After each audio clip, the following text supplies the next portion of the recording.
এবে মোশাররফ হোসেন, আজকে প্রধান উপদেষ্টার প্রেস উইং থেকে বলা হয়েছে, প্রেস সচিব বলেছেন যে পৃথিবীর কোনো শক্তি নির্বাচন ঠেকাতে পারবে না।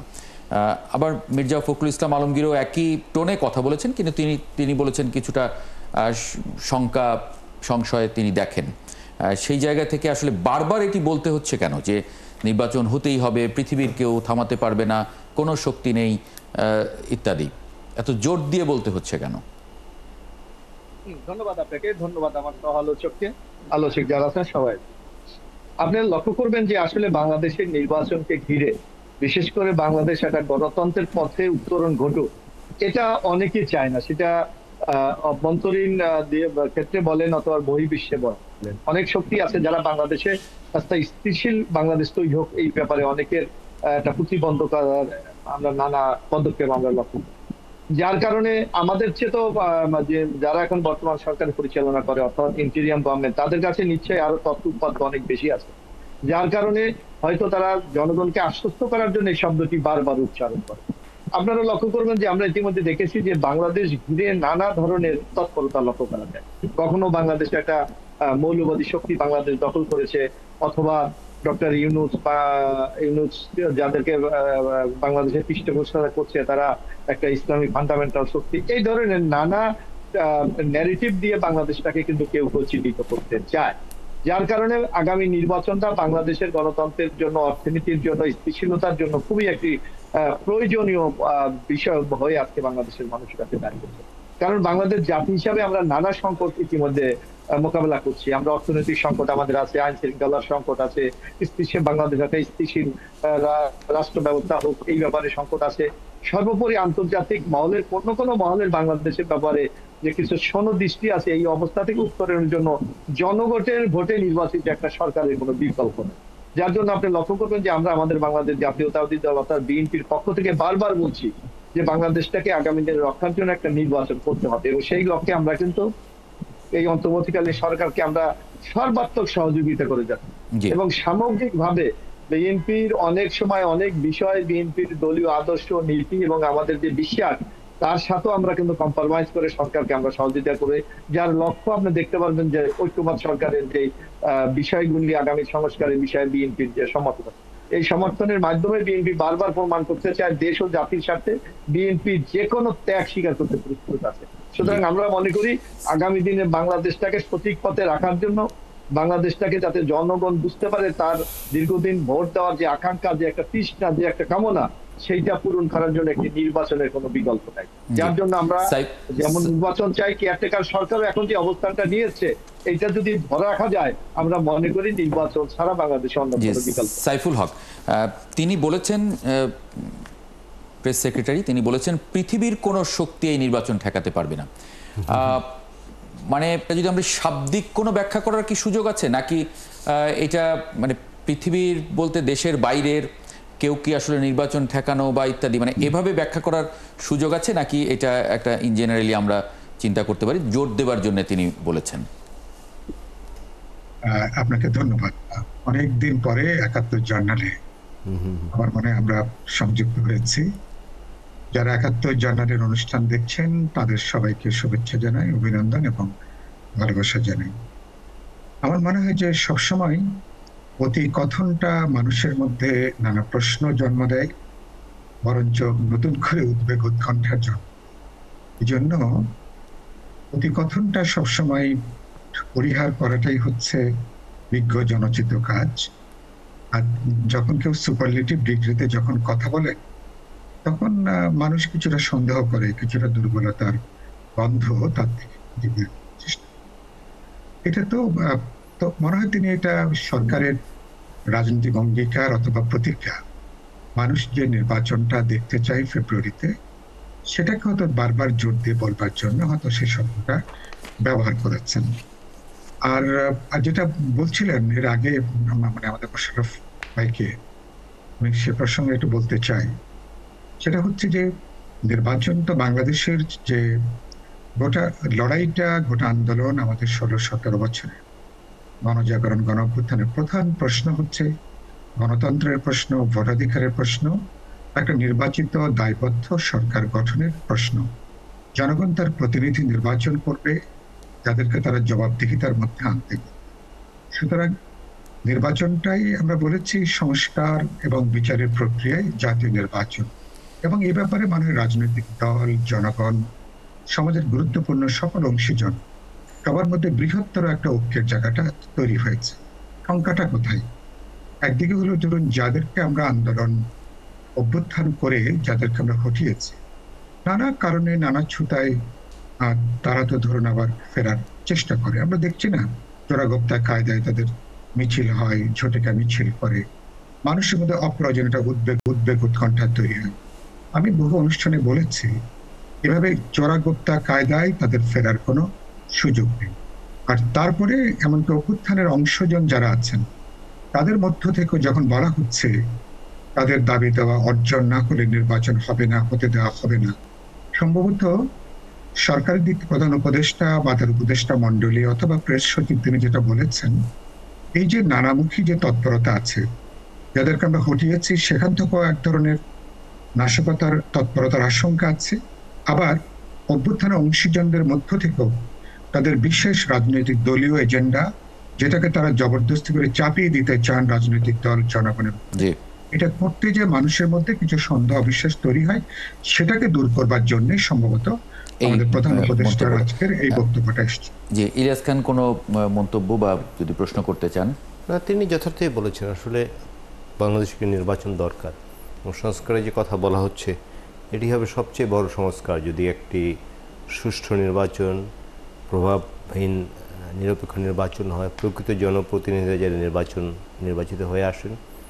বাংলাদেশের গণতন্ত্র বিকাশে যে গণতন্ত্রকে আমরা হারিয়ে ফেলেছি গত 15.5 বছর, যে গণতন্ত্রকে কি বলে আমরা পাইনি, সেটি আমরা পাবো একটি সুষ্ঠু নির্বাচন, সেটি আসবে।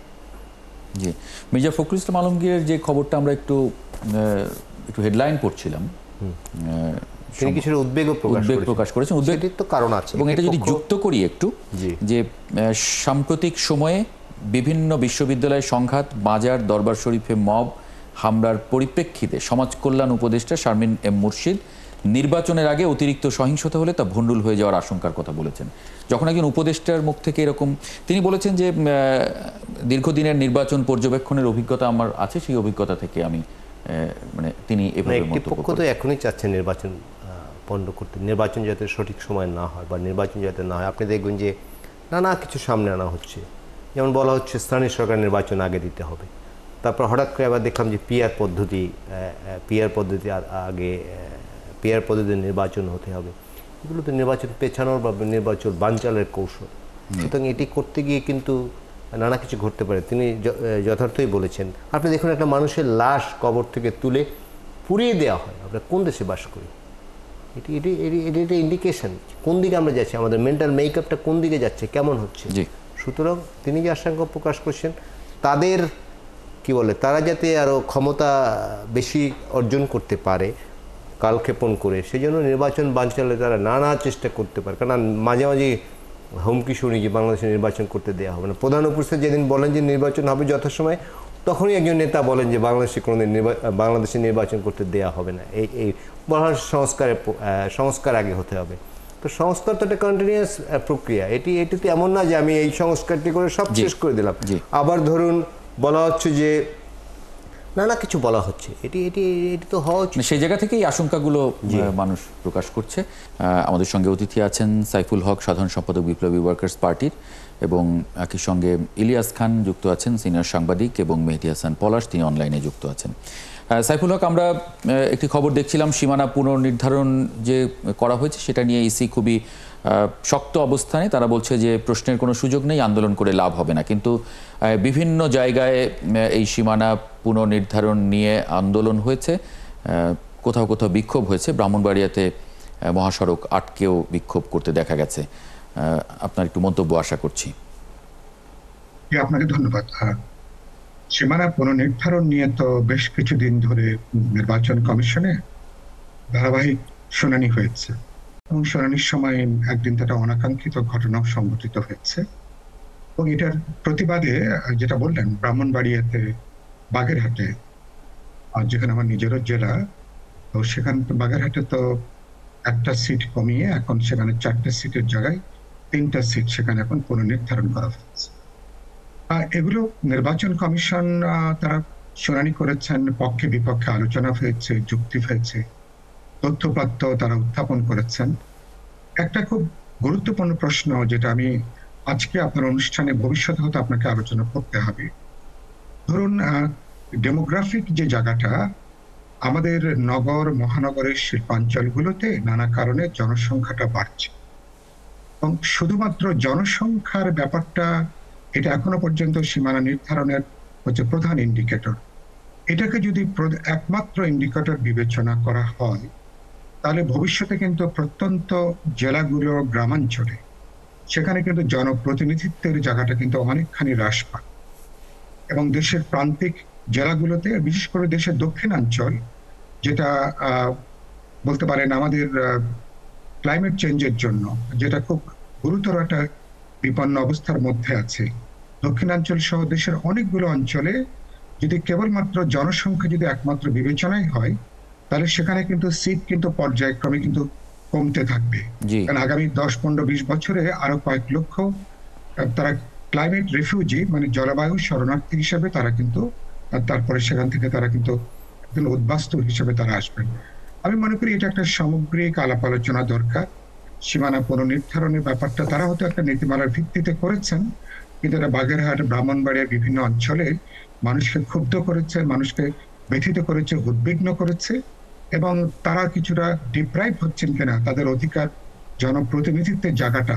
কারণ প্রতিনিধিত্ব কমলে এলাকার ক্ষেত্রে যে মনোযোগ উন্নয়নের জায়গাটা অনেক সময় ব্যাহত হওয়ার ঝুঁকি থাকে। এগুলোকে সামগ্রিক বিবেচনা করেই সম্ভবত সিদ্ধান্তগুলো নেওয়া দরকার হবে।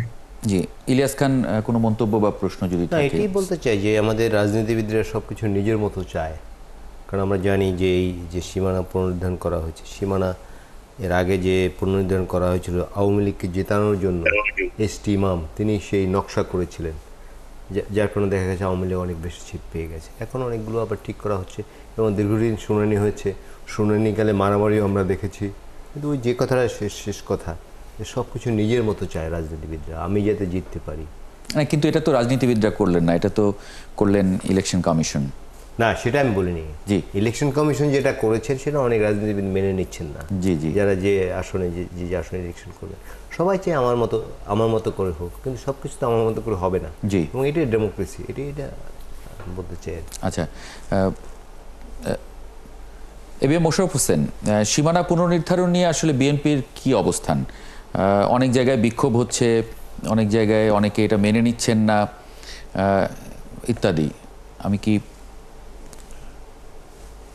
না, মোশাররফ হোসেন এখন যুক্ত নেই, আরেকবার হয়তো আমরা একটু চেষ্টা করব। আমাদের সঙ্গে মেহেদী হাসান পলাশ কি যুক্ত আছেন? জি, আমি শুনতে পাচ্ছি আপনাকে। জি, থ্যাংক ইউ। মেহেদী হাসান পলাশ, আপনার প্রশ্ন যদি থাকে সাইফুল হকের কাছে প্রশ্ন করতে পারেন, আপনি মন্তব্য যুক্ত করতে পারেন, দিতে পারেন। জি, আমার সাইফুল ভাইয়ের কাছে আমার প্রশ্ন সেটা হলো যে এই যখন এইটার শুনানি ছিল, তো যারা এখন বিরোধিতা করছে তারা তখন এই বিষয়গুলো সেটেল করেনি কেন? এটা হলো একটা।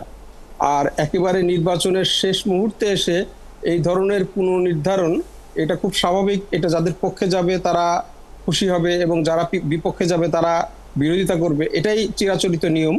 তো এই যে একটা নতুন বিতর্কের সৃষ্টি করলো, এই বিতর্কে নির্বাচন অনিশ্চিত হয়ে যেতে পারে কিনা? কারণ যদি এই ধরনের ঘটনার সমাধান ওখানে না হয়, এই প্রার্থীরা যদি আদালতে চলে যায়, তাহলে নির্বাচন আটকে যেতে পারে কিনা, এটা আপনার কাছে প্রশ্ন। এটা নিয়ে নির্বাচন কমিশনার, আপনাকে যদি একটু আমি সাহায্য করি, নির্বাচন কমিশনার আনোয়ারুল ইসলাম সরকার তিনি বলেছেন যে প্রশ্ন তোলার কোনো সুযোগ নেই, এটা আদালতে গিয়েও লাভ হবে না, কারণ তারা এটা আইন মেনে করেছেন, একটা নীতিমালার আওতায় করেছেন।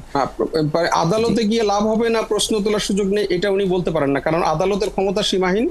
আদালতের কাছে যে কোনো মানুষ যেতে পারে, এটা মানে নির্বাচন কমিশন এটা সীমাবদ্ধ করতে পারে না। জি, সাইফুল হক। আচ্ছা, জি, আমি প্রথম যেটা বলতে চাই যে ধরুন, যেটা একটু আগে সাংবাদিক ইসলাম যেটা বলছিলেন, এর আগে বিভিন্ন সময় যারা সরকারে থাকে, বিশেষ করে আমি দেখেছি আওয়ামী লীগ আমলে অনেকগুলো নির্বাচনী অঞ্চল তাদের গুরুত্বপূর্ণ নেতৃবৃন্দের জন্য কোথায় কিভাবে সীমানা পুনর্নির্ধারণ করলে তারা সহজে তারা জয়ী হতে পারেন, এটা অনেক ক্ষেত্রে এগুলো বিবেচনা কাজ করেছে নির্বাচন কমিশন তারা একটা সাংবিধানিক প্রতিষ্ঠান হলেও নানা চাপ, হুমকি, তদবির, রাজনৈতিক বিবেচনাতে নির্বাচন কমিশন অতীতে তারা কিন্তু সীমানাগুলো সবসময় যৌক্তিকভাবে পুনর্নির্ধারণ হয়নি। বিশেষ দলকে প্রার্থীকে সুবিধা দেওয়ার জন্য এগুলো করা হয়েছে।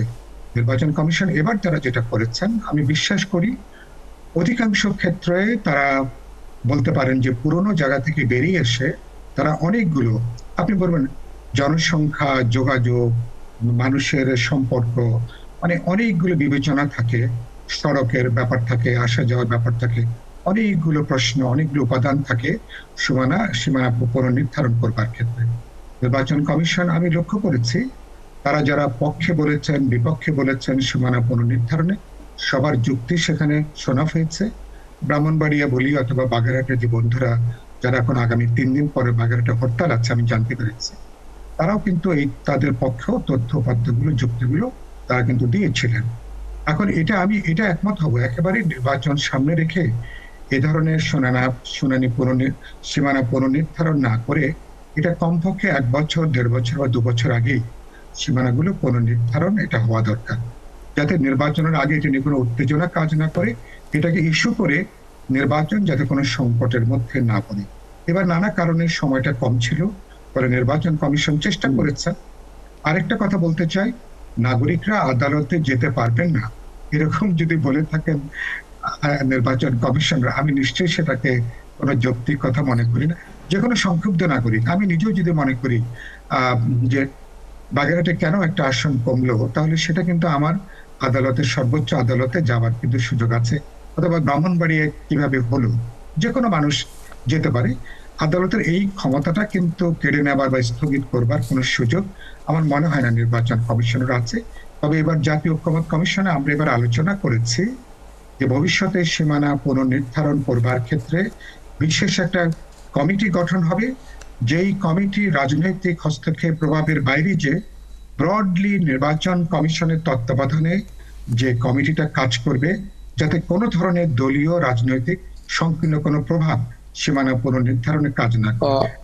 আমি আশা করি ভবিষ্যতে আমরা সাইফুল ভাই, আরেকটা প্রশ্ন আছে আপনার আমার কাছে, সেটা হলো যে এই যে নির্বাচনী আসন পুনর্নির্ধারণ হলো, এই পুনর্নির্ধারিত হওয়ার কারণে কিন্তু সেখানকার রাজনৈতিক একটা নতুন মেরুকরণ সৃষ্টি হবে, এবং এই যে রাজনৈতিক কে কোন দলে থাকবে, কারা কোন এমপির সাথে যাবে, এটার কারণে কিন্তু প্রার্থীদের যেমন একটা অসুবিধা হবে এবং ভোটারদেরও কিন্তু এক ধরনের মানে অসুবিধা হবে, এবং রাজনৈতিক কার্যক্রমেও এক ধরনের জটিলতা সৃষ্টি হবে। তো সেই বিষয়টা আপনি রাজনীতিবিদ হিসেবে কিভাবে দেখেন একেবারে শেষ মুহূর্তে? না, আমি আপনার সঙ্গে এই ব্যাপারে একমত হব। যেটা এটা ধরুন, এবার তো সরকারের তো মেয়াদটাই ছিল অল্প, ফলে ধরুন কমপক্ষে আরো 6 মাস আগে কি 8 মাস আগে যদি এটা করা যেত, তাহলে ওই অঞ্চলের ভোটার, রাজনৈতিক দল সবার পক্ষে নির্বাচন কেন্দ্রিক যে সমীকরণ, বিচার বিবেচনা, প্রস্তুতি, এটা নেওয়াটা সহজ হতো। এখন অনেকের জন্য অপ্রস্তুতি কিন্তু তৈরি হবে। তারা অনেক বছর ধরে যে নির্বাচনী অঞ্চলগুলো প্রার্থীরা তৈরি করেছেন, এখন কিন্তু অনেক জেলায় কিন্তু এলাকাগুলো অনেকগুলো পরিবর্তন হয়েছে, যেটা কাউকে হয়তো পক্ষে এসছে, কাউকে সংক্ষুব্ধ করেছে। তো এটার এবার সম্ভবত আমরা একটু সময়ের কম্পালশনের ভেতরে আছি। নির্বাচন কমিশন চাইলেও তাদের পক্ষে অনেক জিনিস এবারে তো পুনর্বিবেচনা, মূল্যায়ন করার সুযোগটা সম্ভবত কম। ফলে এবার যেটা আছে হতে এটা নিয়ে আমাদেরকে ইলেকশনে যেতে হবে। কিন্তু ভবিষ্যতের ক্ষেত্রে আমি মনে করি এখনো যেখানে খুব গুরুতর আপত্তি আছে সেগুলো পুনর্বিবেচনা করার সুযোগ আছে কিনা, তারা বলেছেন কোনো সুযোগ নেই, বাট উচ্চ আদালতে গেলে সেগুলো আবার পুনর্বিবেচনা করা যাবে কিনা একটু বিবেচনা, এখনো সময় আছে। কিন্তু উচ্চ আদালতে গিয়ে আবার নির্বাচন আটকে যেতে পারে কিনা, কারণ অনেক সময় না, আমি মনে করি আমাদের উচ্চ আদালত নিশ্চয় ব্যাপারে দায়িত্বশীল। তারা এরকম কোনো সিদ্ধান্ত দেবেন না, গ্রহণ করবেন না যেখানে আমার নির্বাচন আটকে যেতে পারে অথবা নির্বাচনে কোনো সংকট তৈরি হবে। আমি নিশ্চয় মনে করি সবাই এখন একটা অবাধ বিশ্বাসযোগ্য নির্বাচন ফেব্রুয়ারিতে করবার জন্য সবাই উদ্যোগী হয়েছেন।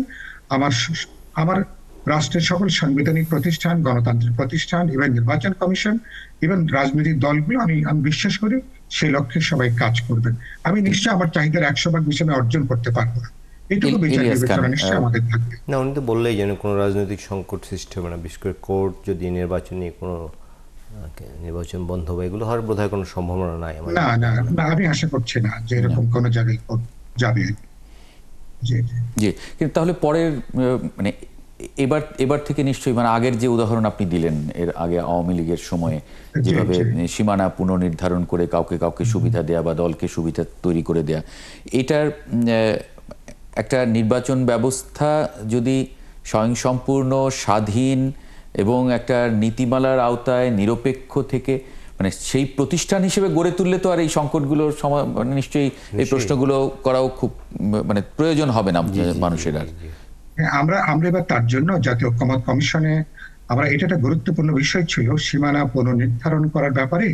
আমরা এই ব্যাপারে পেশাগতভাবে যাদের দক্ষতা আছে সীমানার ব্যাপারে, তাদের অনেকগুলো মাত্রা আমরা নানা পেশাদার দক্ষ ব্যক্তির সমন্বয়ে আমরা একটা কমিশন বা একটা কমিটি গঠন করবার ব্যাপারে আমরা একমত হয়েছি, যেটা ব্রডলি নির্বাচন কমিশন সাংবিধানিক প্রতিষ্ঠানের তাদের সুপারভিশনের তত্ত্বাবধানে ইন্ডিপেন্ডেন্টলি যে কমিশনটা কাজ করবে, যেটা নিয়ে কোনো দলীয় পক্ষপাত অথবা কোনো ব্যক্তিকে সুবিধা দেওয়ার জন্য যাতে কোনো অভিযোগটা উত্থাপিত না হয়। আর আপনি যে কোনো সিদ্ধান্ত 100 ভাগ মানুষকে তো নিশ্চয়ই একসাথে আপনি সন্তুষ্ট তো করা সম্ভব না। এগুলো নিশ্চয়ই আমাদের বিবেচনার মধ্যে থাকবে। একটা যুক্তি বা রেশনালের পথে যদি আমরা যাই, আমি মনে করি তাহলে এর একটা যৌক্তিক সমাধান করা সম্ভব। জি, মেহেদী হাসান পলাশ, আপনার যদি কোনো প্রশ্ন বা মন্তব্য না থাকে আমি এই আলোচনাটা শেষ করতে চাই। না, আমার এই বিষয়ে আর কোনো প্রশ্ন নেই। জি, ইলিয়াস খান, আপনার কোনো? না। Thank you. দর্শক, আমরা এই আলোচনাটা শেষ করতে চাই। সাইফুল হক, অনেক ধন্যবাদ যুক্ত হবার জন্য ৭১ জার্নালে, শুভকামনা। দর্শক, এবং মেহেদী হাসান পলাশ তো আছেন আমার সঙ্গে পুরো অনুষ্ঠান জুড়ে, একই সঙ্গে ইলিয়াস খান আছেন আমার সাথে।